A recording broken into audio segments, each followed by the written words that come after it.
moderating exams that pupils haven't actually sat. How do you do it in a way that both protects the credibility of the results and, of course, is fair to every young person? Well, I'm joined now by Ben Bloomfield, who's currently waiting for his A-level results, Dr. Stephen Curran, who's a former teacher and has advised the government on the national curriculum, and Rachel Hewitt, who's Director of Policy and Advocacy at the Higher Education Policy Institute. A very good evening to you all. Thanks very much for being with us. Ben, perhaps we can turn to you first. You've got a smile on your face. Are you don't seem too nervous about tomorrow. How are you feeling? I'm a little apprehensive, but I'm trying to play it off. I'm not too sure how it's going to go, but I guess we'll see. It's all quite up in the air at the moment.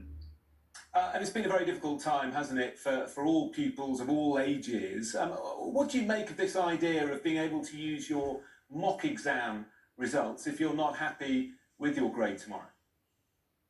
I think for some people it can be really beneficial, and I think it acts as quite a good safety net for the people who may not achieve what they want tomorrow but can always sort of fall back on their mocks. But the only thing I'm thinking is that different schools obviously grade mocks in a different way, and it could disadvantage some pupils and be an advantage to other pupils. I guess it all just depends on a school.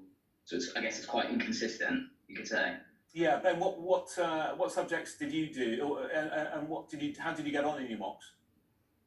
I did economics, politics, and English literature, and I got an A star in politics, an A in English, and a C in economics. But the way my school graded it was not on last year's grade boundaries; it was more on their own grade boundaries, which they'd created. Yeah, and as you say, some inconsistencies really depending on the school and the part of the country. Well, let's turn to you, Dr. Stephen Curran. Do you think there's a sense of panic in government? There was this last-minute U-turn by the Education Secretary. Clearly, they've been watching closely what's been going on in Scotland. Yes, I think they definitely have been watching closely what's been happening in Scotland. And really, it's an impossible dilemma, because once you cancel examinations, although examinations are not entirely fair, you end up really with this kind of situation where governments and government in Scotland and our own government really has had to undermine their own qualifications authorities to head off potential protests. Now, I'm very sympathetic with Ben, and well done to you, Ben, for doing as well as you did. And of course, there isn't a lot really we can do other than try to salvage this situation. But really, it goes back to a decision that was made in March. And I really think it would have been possible to have held the real exams had they delayed. But everybody was trying to react to the situation, and now we're left in this dilemma. So you actually think exams could have gone ahead? How could that have possibly happened? Well, I've been running tuition in centres, and we've actually had exams. We've had children in safely to sit them. Obviously, it was very difficult for the government to look through look to the long term and to see that the situation would be eased. But really, I think with careful management, it would have been possible for certainly the A-level students to do their exams. I think GCSEs would have been far more difficult because there was many more students. But certainly with A-levels, I think it would have been possible with careful management.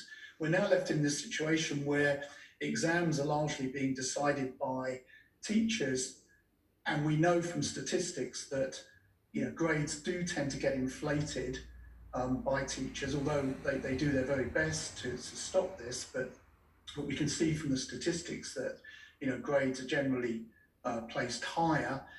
Obviously mock exams are not moderated in any way, so there's complete, as Ben was saying, variance from different school to school as to how these are conducted. And also the idea of an optional exam, well, I don't think many students will do that, given it's so late in the day. Yeah.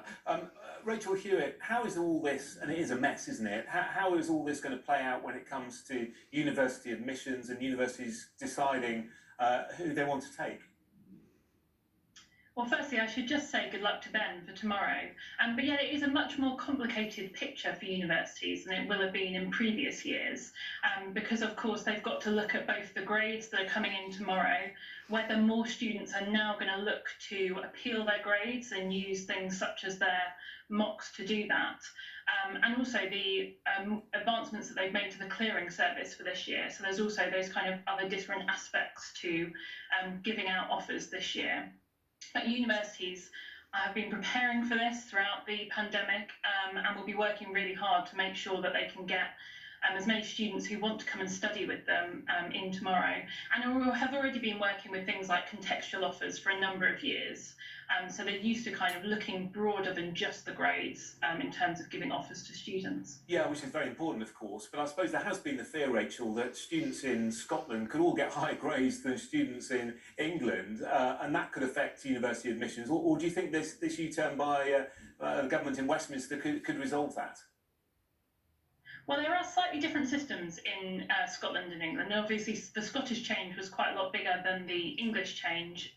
But then in England, students are able to do resits, which isn't available in Scotland. So there are going to be different pictures across the two countries. And I suppose that's just what happens when you have devolved policies.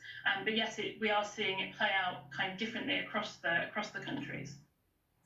Stephen, one thing that's occurred to me is what would actually be wrong in giving pupils right across the country, throughout the UK, grades that their teachers thought they deserved. Yes, everyone will get a higher grade than perhaps pupils last year, but everyone knows this is the COVID generation. Universities, employers will all know that they need to take that into account.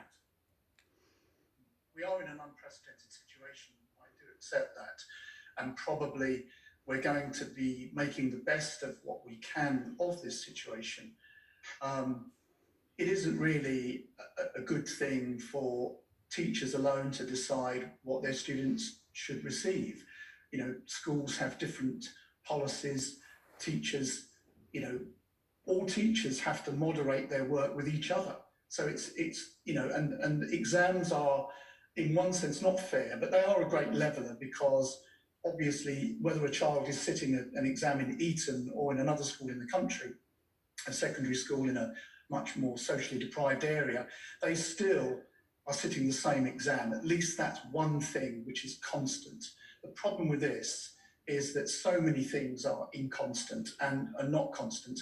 And I think to a large extent, you know, our government in England has headed off a big problem that happened in Scotland, and you know, to a large extent that's a political decision, because you know the SQA and Ofquail have been undermined by their own governments. Yeah, and it's a hard situation really to be in, because we wouldn't undermine our judiciary. I know they're not the same thing, but you know, for governments literally to step in and make political decisions over what children should receive is a really strange situation. I do understand there's really not much else they can do. It is very difficult, isn't it? And Ben, just going on from what Stephen was saying there, I mean, I'm guessing that you would like to have sat your exams to be able to prove your abilities. And do you feel sort of deprived that you've not been given that chance? To be honest, I do, yeah. I really wanted to sit the exams. I was probably one of many who was quite upset when it was announced that they weren't actually going to be taking place. So yeah, I was happy to do the exams. I wanted to do them. Yeah, and Rachel, I suppose one silver lining is that many international students won't be coming to the UK this year because of the coronavirus situation. So that does free up spaces in our universities. Yes, and that's also combined with the fact that the birth rate 18 years ago was lower than in previous years. So we actually have quite a smaller number of 18-year-olds in the population this year. So the combination of those two things means that there are more places available. And as I said, universities will be looking to take as many students who want to come and study with them and can show that they've got that the grades are about there.